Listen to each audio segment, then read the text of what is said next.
Hello guys and welcome to today's Los Blancos podcast. Today it is just me, but we will have two different parts to today's podcast. We'll be discussing the Real Sociedad game in short length and then we will be moving on swiftly to the Bayern Munich preview, which obviously is a big game, semi-final, the Champions League. So let's get right into it. Let's start with the Real Sociedad game because it already passed, and what I will say about this game as a whole is, in terms of what happens for this, in terms of the consequences for this Bayern Munich game, I don't think the Real Sociedad game had anything to do with it, to be honest. I think it was completely in isolation. I think whatever happened, whether we had lost 4-0 or we had won 4-0, I don't think it would have changed the outcome of what's going to happen against Bayern Munich in the midweek. So I think, it was obviously, you looked at this game and you thought, well, Real Madrid were 11 points ahead of Barcelona in second place. It's not really a game of that much priority at this point. And, I think Carlo Ancelotti's starting lineup reflected that.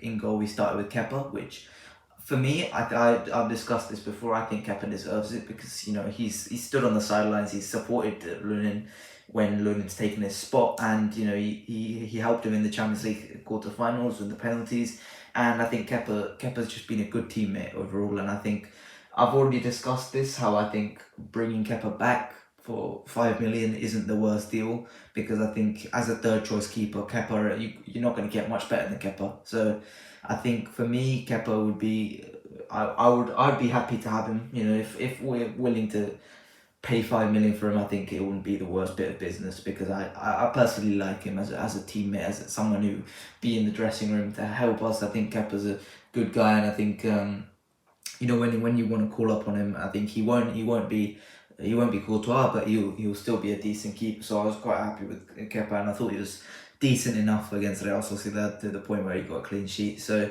and then obviously the defence, you had Dani Carvajal, Eder Militao with his first start. We'll discuss a little bit more about that. Nacho, Fran Garcia, and then the midfield, Modric, Tchouaméni, Arda Güler, Dani Ceballos, and then in the front two you had Brahim Diaz and Joselu. Obviously Jude Bellingham luckily did not come on, same as Toni Kroos did not come on, and Vinny did come on later on, but Rodrigo wasn't selected for the team. I think he had the flu, which ruled him out of contention, which is good to see it. Not because he had the flu. I don't want to celebrate the fact that he had a flu, but he obviously got a bit of rest on Friday night. So overall, I thought this game was very interesting from us. We definitely sat back and we definitely tried to absorb. Maybe not tried to. I think Real Sociedad played a really good game where they did pin us back really well, and when we had the ball, we really couldn't do much with it. So I thought that Real Sociedad did really well in that regard.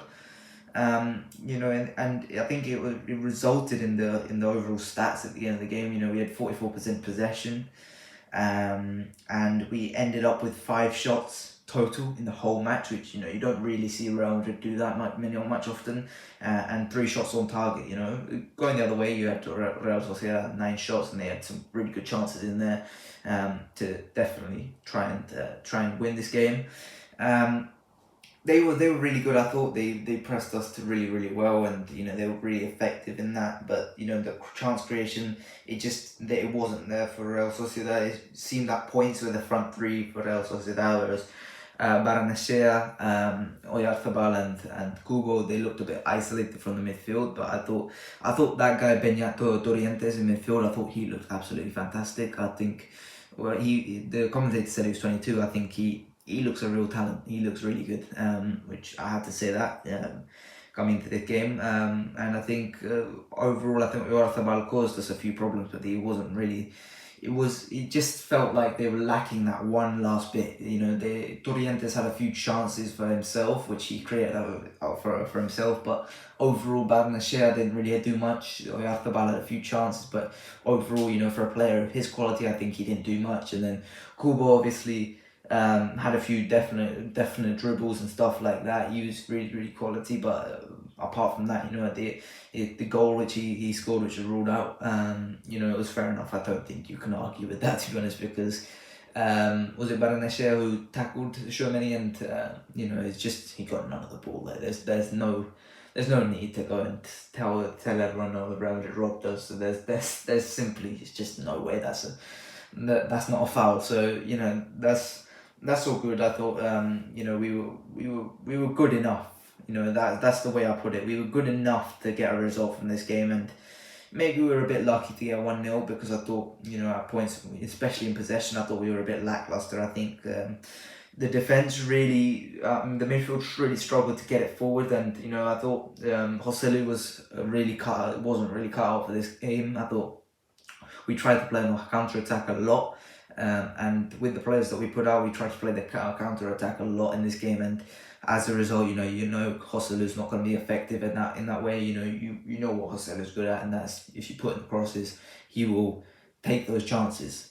Well, when you're counter attacking, he's a slow 34-year-old. He's not going to be able to get on the end of those counter attacks, and he just was completely isolated. He really couldn't do much. He had a chance at the end which he tried to square, which just evaded Vinny, I believe it was.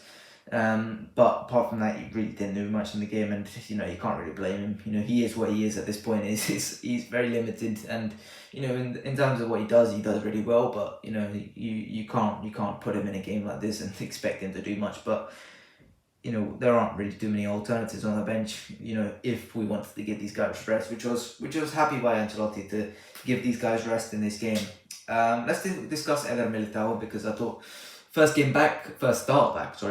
He's obviously played a few stoppage time games, and obviously the game against City he played really well in, and last week in the El Clásico he played a few minutes in as well.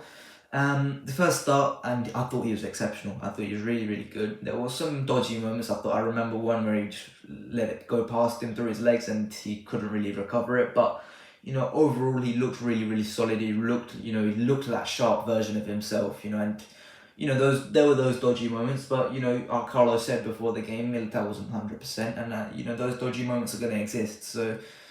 For me, I thought Militao was great in that regard. I thought he brought us a lot. I think he was really, really sharp in the tackle. He was really, really quick. And you saw, sometimes he had that, that mentality which he's always gonna have, which is get forward when I get the ball, when there's a bit of space, you let him drive. And I thought he was really confident in that way. I thought that's a good sign, ACL injuries can sometimes take a lot of pace off of you, and especially with a guy like Militao who relies a lot on his pace. I think the fact he's so confident about him staying at that same level of pace, I think is quite good to see. And I think from these last few games, I think it's quite clear to see that the Militao, it hasn't taken anything out of him, which is really good to see. I think there are some dodgy stuff, but that just comes with a little bit of match sharpness, and you get back into it. So I think Eder Militao, I thought, looked really, really nice. We're gonna discuss his availability for the Bayern Munich game in a second, but I thought he was really good. I thought he's obviously gonna have to play. He's gonna have to play some big minutes from now until the end of the season, and especially if we're gonna play him against Bayern Munich at Tuesday night, and obviously the week after on Wednesday night next week. That's going to be a huge thing, and if we ever make it to a final, then he's obviously going to be a huge part of that. So just cutting out those dodgy mistakes which he made a few of, but not too many of. I think it will be quite nice to see. But overall, I thought Eder Militao played really, really nice on his way back, and it was really convincing to see, especially because the last few games he's played as well. The Man City game I thought he was really good in, and El Clásico I thought he was really good in. So this is just another part where he looks really convincing, and I'm happy with Eder Militao and his potential comeback. So I'm really happy about that. Then I think we've got to talk about the main man, because I thought first start for Real Madrid in La Liga, ARDA Descends. Wow, it wasn't exactly the best performance overall. I thought he had some bright moments, and especially in the attack, I thought he was the guy creating a lot. I think the other guys really were quite quiet at points, and I think ARDA Descends tried a lot of things, and I think a lot of them didn't work, and I think that's obviously, it shows his confidence. And I think especially in a game like this where we struggled a lot with the ball and we really couldn't create many chances, I thought for him to go and take the initiative, take the game by the scruff of the neck, and score that goal, which was an excellent finish from him, excellent play from him, and I think excellent positioning from him. Especially the decision to switch sides as well. Especially if you're not going to get luck on the right hand side, just to switch onto the left hand side and make that right decision. I think it was a really good play from ARDA Descends.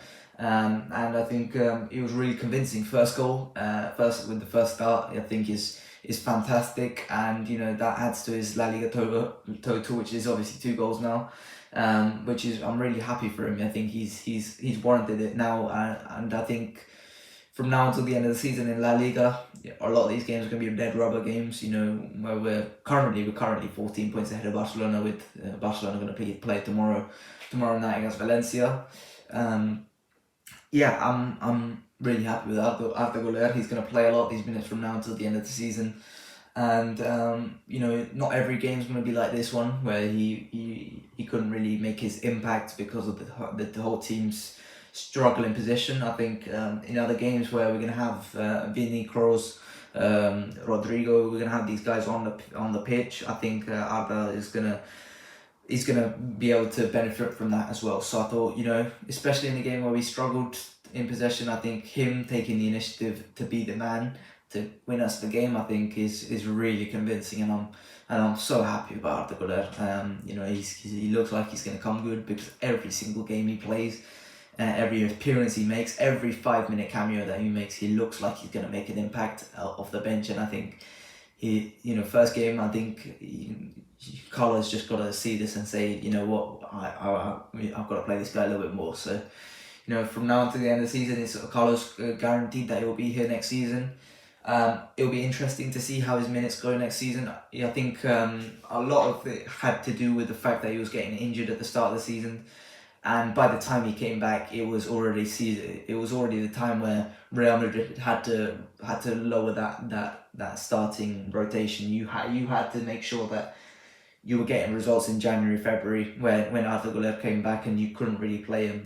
If imagine if ARDA Descends wasn't injured for the start of the season, you'd be talking about him and Brahim trying to fight for that backup spot. And I think ARDA Descends would have had a shout to get it.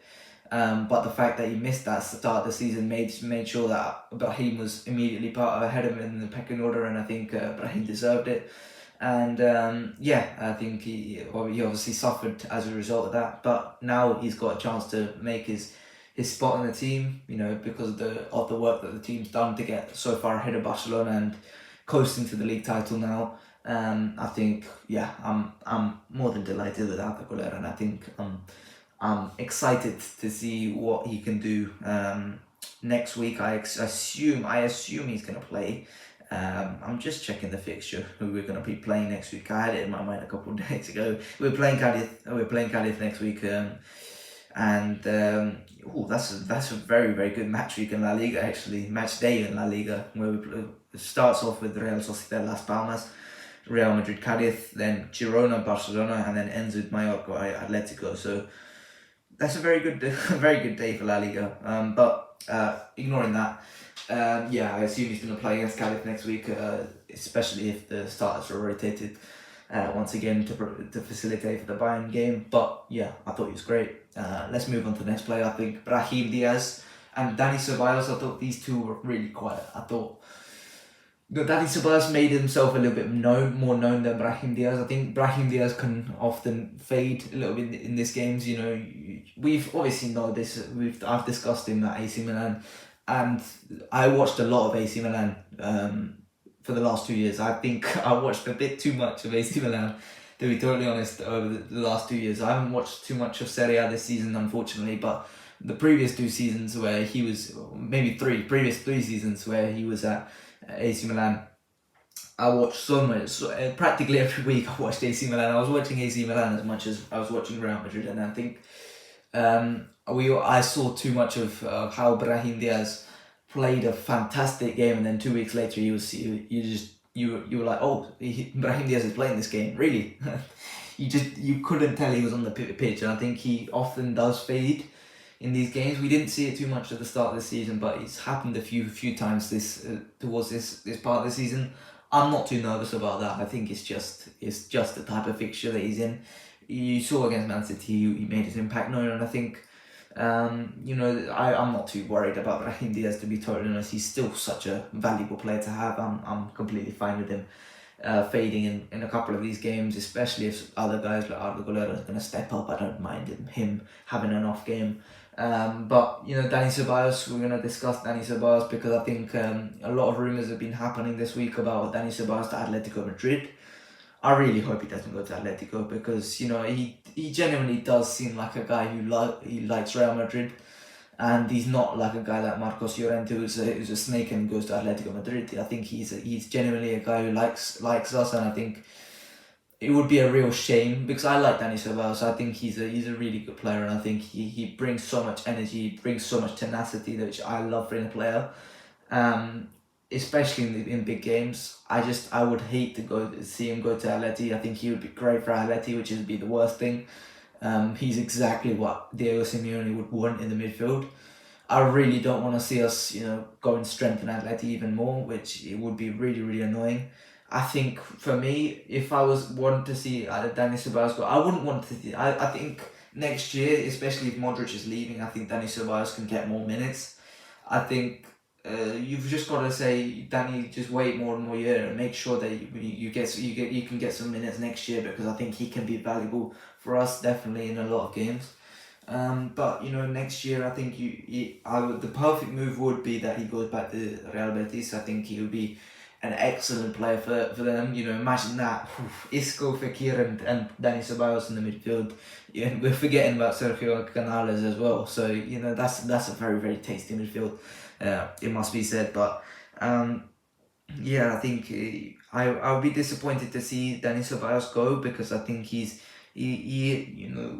I like him a lot as a player. I think everything he brings to us, I think is very valuable off the bench as well. But I can see where he's coming from. You're not going to get minutes if Modric stays on beyond this year, and he has if he's playing, he has a case for Spain. He has a case for Spain, and he can definitely play for Spain.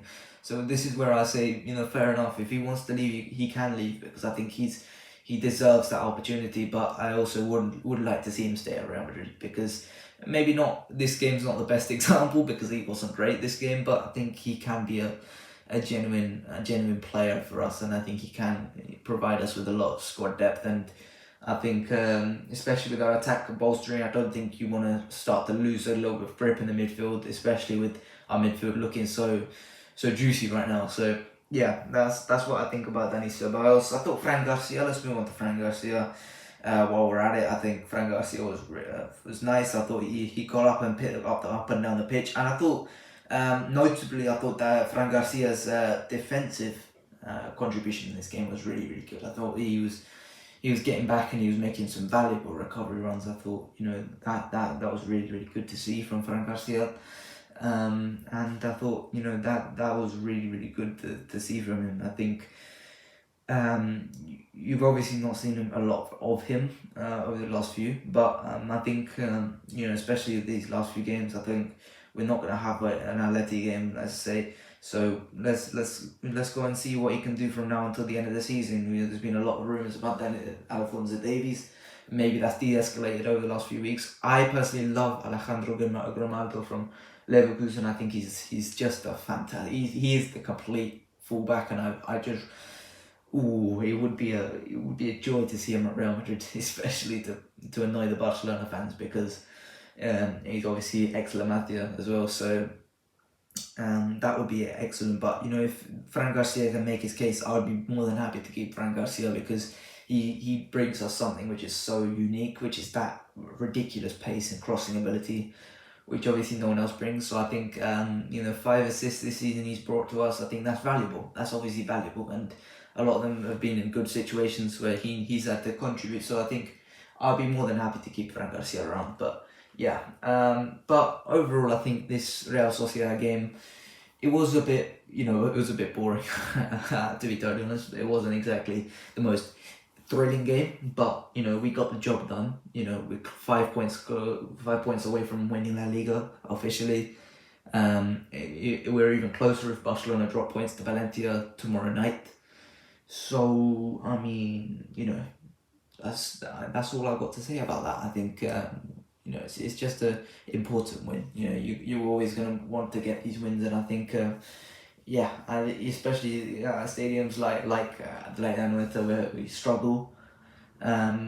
I think it's important to get this win, and I think I find it quite interesting how Emmanuel Aguafila after the game said they deserved to win, and I thought they did, but not because of the refereeing. I thought the refereeing was fine. There wasn't really anything dispute. I thought some of the calls that didn't go our way was quite stupid. I thought the tackle from Tchouameni was perfect, and then the handball on the outside the box. I'm not too bothered about it, to be honest, because it didn't affect the result. But I think it's quite stupid that Aguatil comes out after the game saying Real Sociedad were robbed. I'm not going to say too much about the referee and stuff like that. It's just I think it's too much. And then same thing with Kubo. I just don't understand why you say that, because it's just not true though, is it? It's just not true. So that is it for the Real Sociedad preview. Let's move on to the Real Sociedad review. Let's move on to the Bayern Munich preview after this short interval.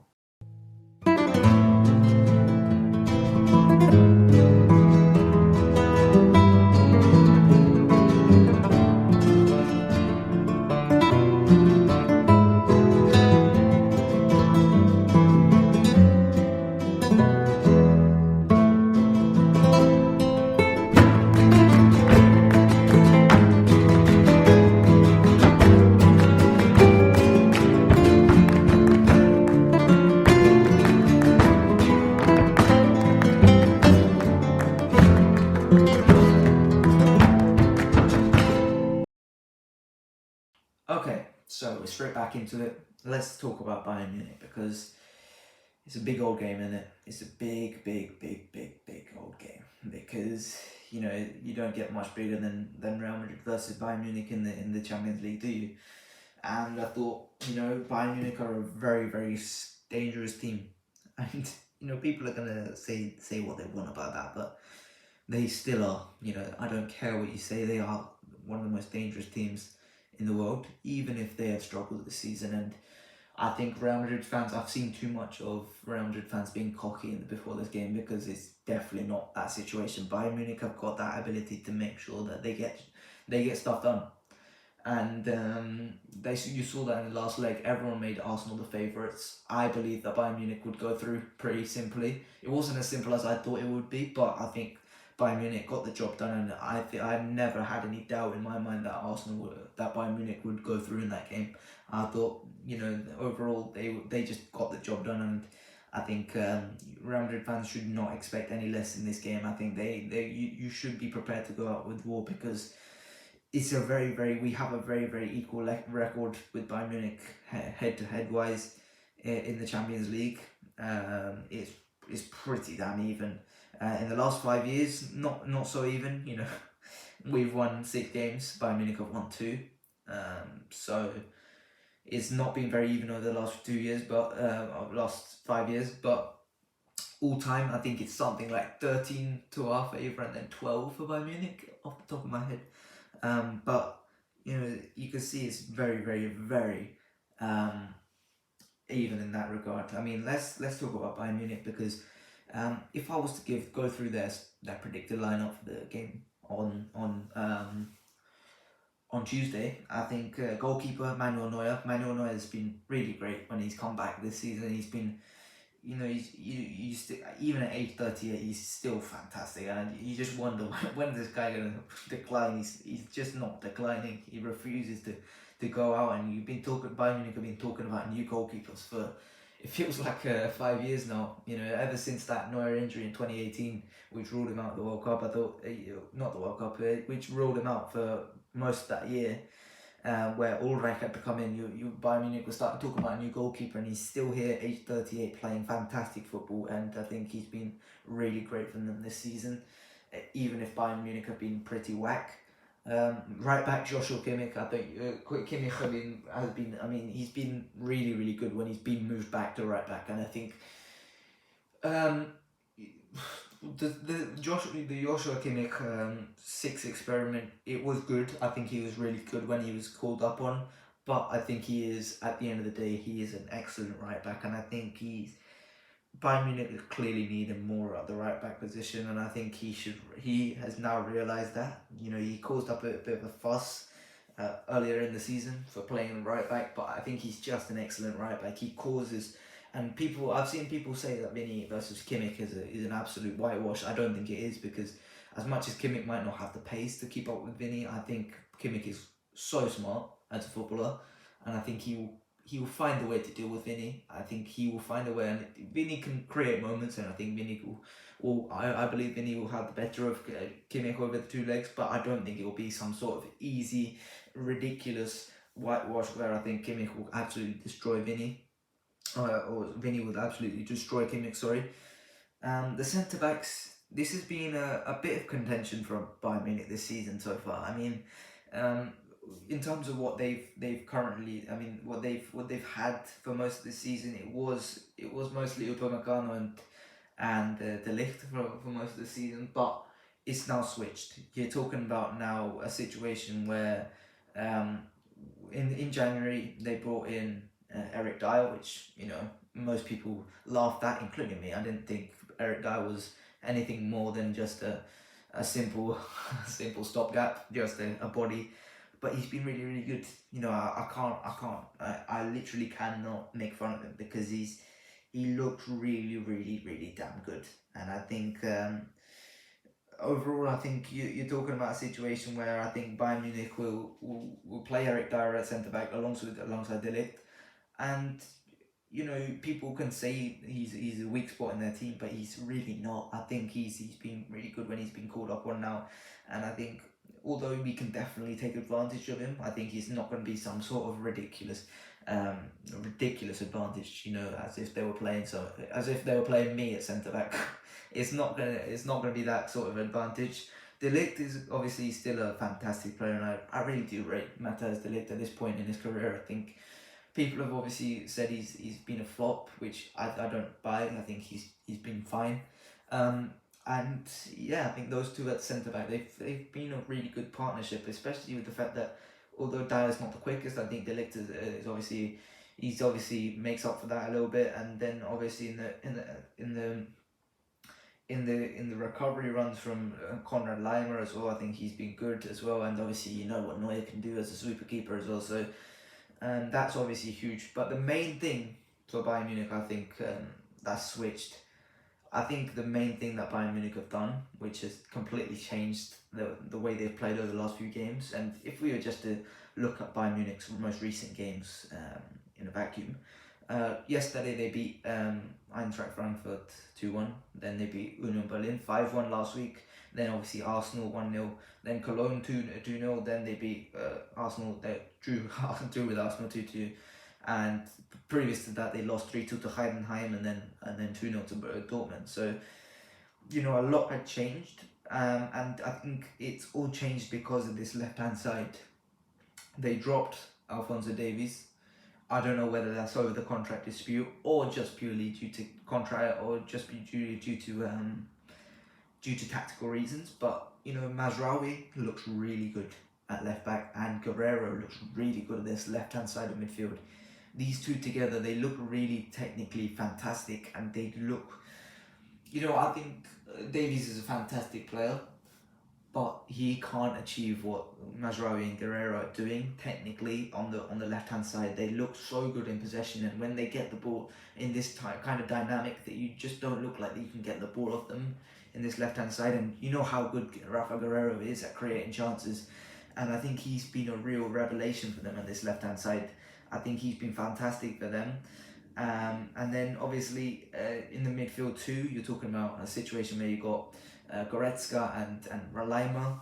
People have been talking about how Goretzka's been poor this season. I agree. I've watched a bit of Bayern Munich, and I think he has been a bit poor, especially with the fact that he just doesn't look physically capable as he used to. Before he was just all action midfielder. Now he looks really slow, sluggish. This guy doesn't really look like he's capable of running at that level, and especially in possession, he doesn't look like he's that guy anymore. But you still should worry a little bit about Goretzka, and then Lima's obviously very, very quick, very, very strong in that midfield, and he'll cover a lot of ground, and I think that's what we have to be careful about. We don't like that type of midfielder. We saw what Kante did to us a couple of years ago. But Bayern Munich are going to be missing a few guys. I mean, Sane is going to be it's going to be touch and go. We're not sure what's the problem with him. I think he says on transfer marks he's got an inflammation of pubic bone, which I'm not sure what the pubic bone is, but if it is what I'm thinking it is, I don't know how he's got that.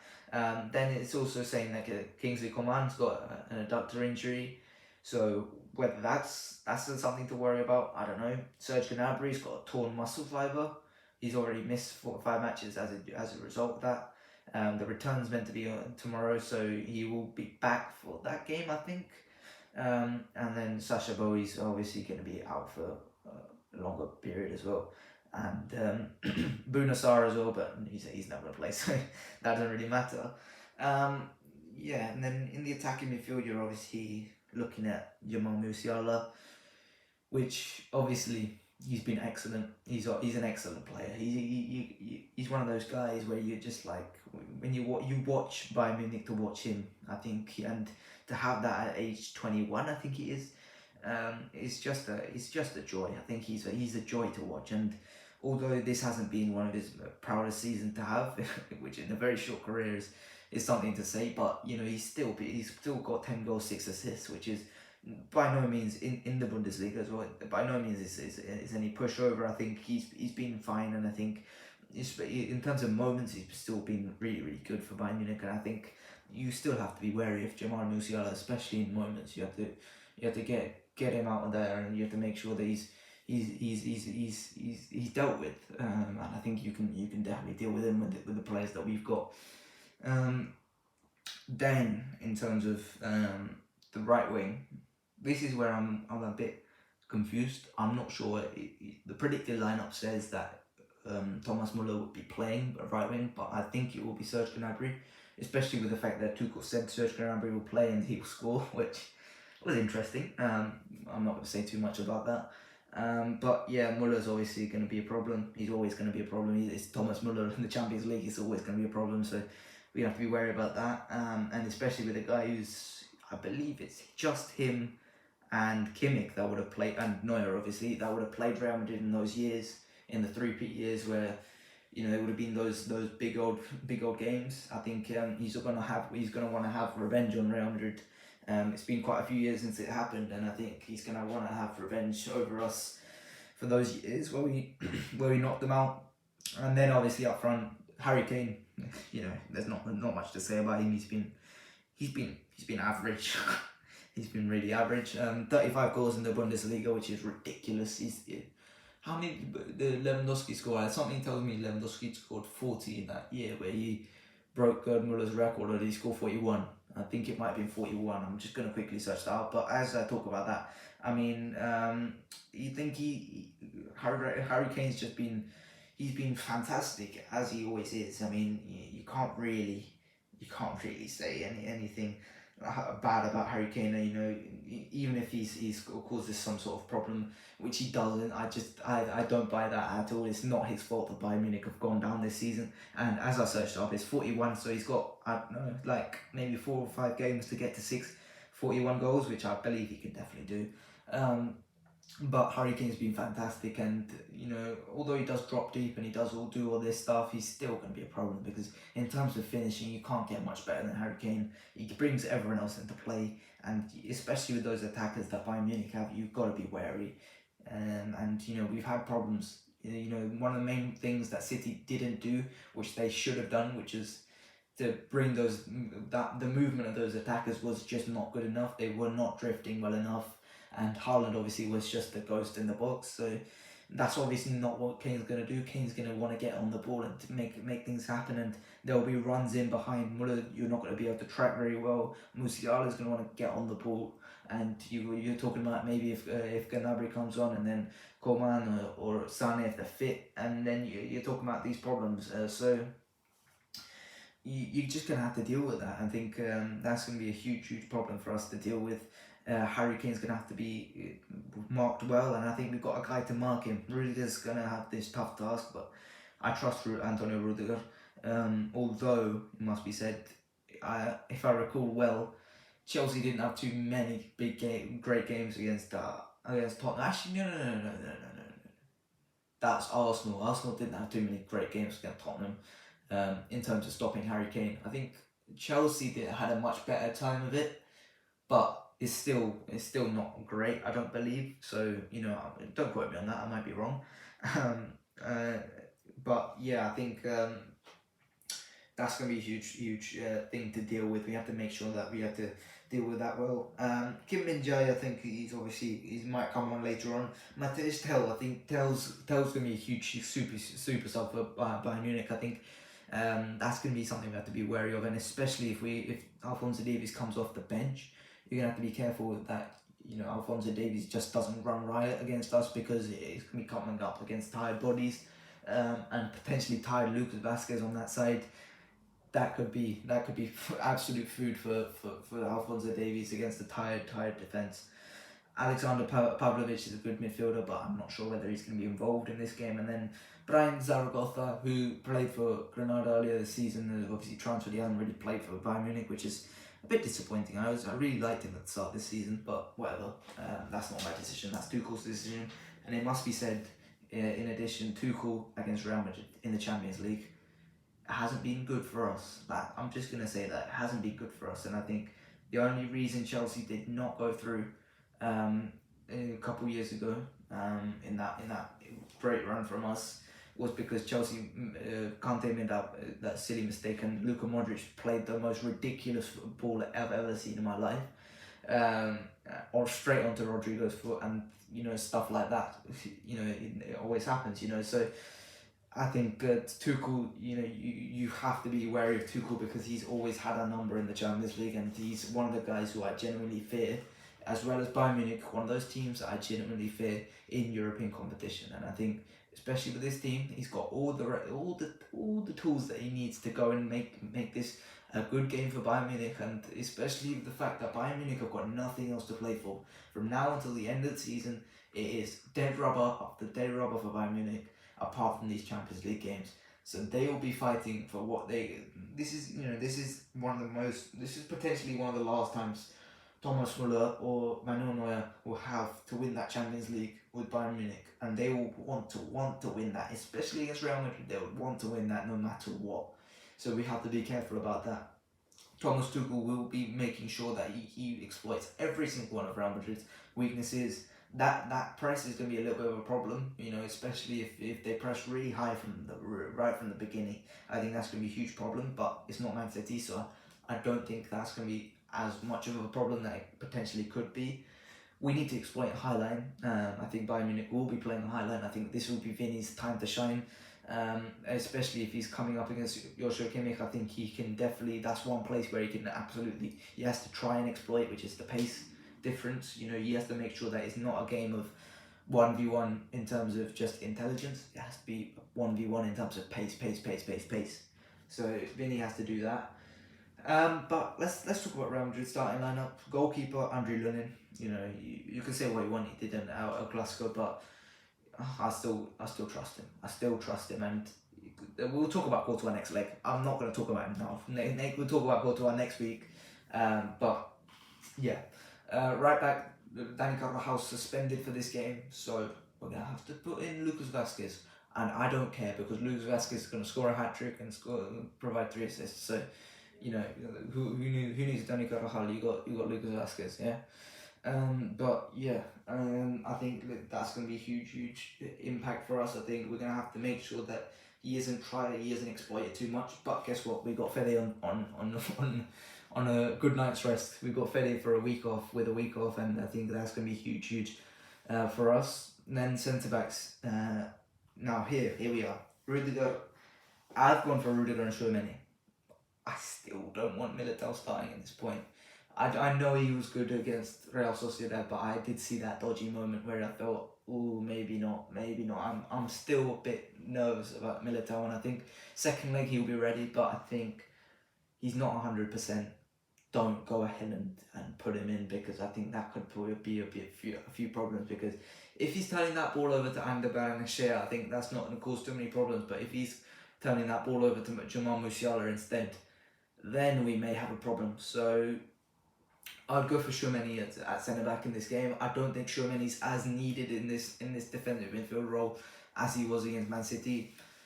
So I'm not too opposed to putting Tchouaméni and Rudiger here, although Nacho was fantastic. Left back Ferland Mendy, he's got a difficult job of tracking whoever comes down that wing. If it's Gnabry, I've got no problems. I think Ferland Mendy locks that stuff up really easily. But if it's Thomas Muller, then you could have a little bit of a problem, because tracking Thomas Muller is an absolute nightmare. Then midfield I'm going to go for Camavinga, Toni Kroos, Fede Valverde, Jude Bellingham. Simple as that. Especially with someone like Jude Bellingham, who's not had the best time of it against Bayern Munich, I would say, especially with Dortmund. I don't think he was that great with Dortmund. Didn't have the greatest of times, as many times they did not have the greatest times against Bayern Munich in their Klassiker. But he's got a chance to prove himself against Bayern Munich, the team that robbed him of the Bundesliga last year. He's got a chance to show that he's the guy. He's better than Jamal Musiala, all that. So big game for Jude Bellingham. Fede, like I said, he's got to be making up for Lucas Vazquez, and I think that's going to be huge for us to have. Fede is going to have to get up and down that wing, and that's going to be huge for us to.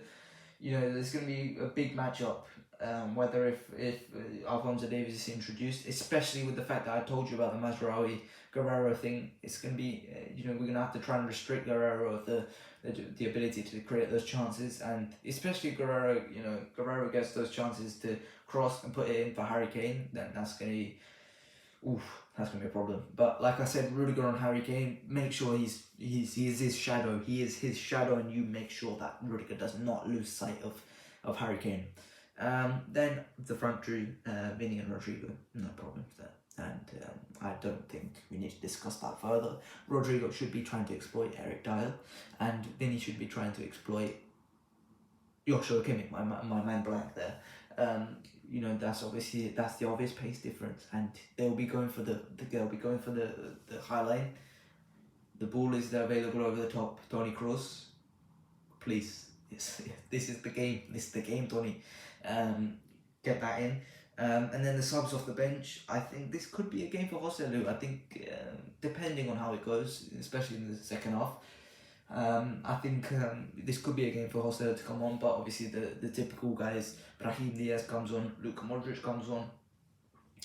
Then subs are really dry, aren't they? We haven't got much. Fran Garcia comes on potentially, and then Dani Ceballos, maybe. Maybe Dani Ceballos, maybe Nacho comes on, and then we push Tchouaméni forward. But that's obviously those subs that I think we should bring on. But overall, I think it's a big game against a huge opposition. People are just. I'm not going to take them seriously because I don't think they are. But you should know better than to underestimate Bayern Munich in the Champions League. As much as they are underdogs, and it's a weird feeling being the team that are favourites going into a Champions League semi-final. I think Bayern Munich are definitely problems. They can definitely cause us problems, and this is the only thing they have to fight for it from now to the end of the season. They want this Champions League. They want this Champions League bad, and especially guys like Kimmich, like Neuer, like Müller, they know how to win. You have to be careful. This is definitely a problem, and I think everyone that thinks that this is, we should be able to put Bayern Munich away. I'm not saying that we shouldn't be able to put Bayern Munich away, but everyone that thinks that this will be some sort of walkover, well, you're in for a shocker on Tuesday night when Bayern Munich come out of the gates pressing hard. And I think at the Allianz Arena, Bayern Munich are going to have a big atmosphere coming on. I'm so happy that we've got the second leg at the Bernabeu. That's a huge advantage. But yeah, overall I'm really happy about that. I've got so much respect for Bayern Munich. I've got so much respect for Tuchel. Even if they've had a bad season, they're still going to be a big team. But overall in this game, I'm gonna go for a. I think Bayern Munich will win this game at the Allianz, and then we take it back to the Bernabeu. But I think we could definitely get a draw. I think we could get a draw. I'm gonna say 2-2.